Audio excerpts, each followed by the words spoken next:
Les jeux reviennent après la critique cinéma de Léa. Tu es allé voir en avant-première. Qu'est-ce qu'on a encore fait au bon Dieu? Exactement, la famille Verneuil est de retour avec son casting original et plus si affinité. Donc maintenant qu'ils ont accepté d'avoir 4 gendres issus de l'immigration, ils vont devoir accepter leur émigration. Ou pas. Ils ne rendront pas les armes sans combattre. Si leurs gendres n'aiment plus la France, ils vont leur faire aimer la France. Contrairement au premier opus, l'histoire met plus de temps à s'installer, mais au profit d'un scénario moins négligé. Là où il n'y avait qu'enchaînement de vannes, gags et bons mots, aujourd'hui on est face à une vraie histoire et c'est plutôt maîtrisé. Déjà, le réalisateur Philippe de Chauvron arrive à jongler avec 14 personnages et ça c'est chouette. J'ai pas d'autres adjectifs, c'est vrai que c'est une chose qu'il fait. Il arrive à le faire. Ensuite, on a quand même l'entrée d'une lesbienne et d'un migrant afghan dans le game. Et les blagues racistes sur les migrants, c'est toujours cool. Bim, bim, bim. Oui, ça vexe personne. Franchement, qui connaît un migrant afghan? En soirée, t'as toujours un type relou qui te dit on peut pas rire de certaines choses, ma grand-mère a connu Auschwitz, ok? Bon, ok, j'avoue, ce type, c'est moi.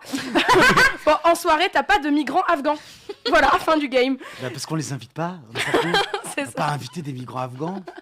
Ils n'ont pas de ressources pour mettre de la musique. Ils n'ont pas. Faut regarder les choses. Je dis ça pour nos amis internautes qui ne sont pas des migrants afghans, quoi. Je veux dire, Ben, on attend l'invitation à ta prochaine soirée, du coup.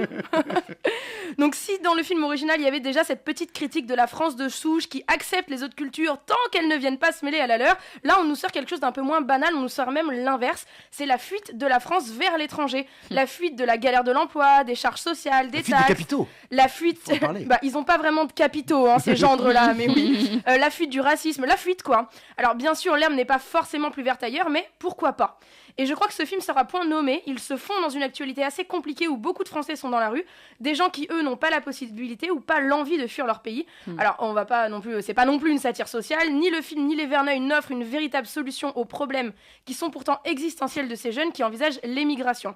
On va pas se mentir, on n'est pas dans une mise en scène ni personnelle ni transcendante. Les enjeux sont plutôt minces et les personnages n'ont ni passé ni futur. Ils ne sont écrits que pour nous divertir le temps d'une séance de cinéma, donc on n'est pas face à du grand cinéma. Je suis même pas sûre qu'on soit face à du bon cinéma, mais bordel, en fait, on se détend. On se détend et on se marre. Ce film peut prétendre à une excellence là où d'autres se cassent les dents. Il fout la patate sévèrement. On rit de bon cœur et on passe un bon moment. On entre dans la salle en pensant au bordel des impôts à la source et des gilets jaunes et on en sort juste de bonne humeur. Yes. C'est pas mal déjà. Exactement. Très bien. Paris Exactement. réussi. Faire ça, c'est chaud. Exactement. Merci Léa, ça sort ce mercredi. Ça sort ce mercredi. Et j'embrasse mon pote afghan.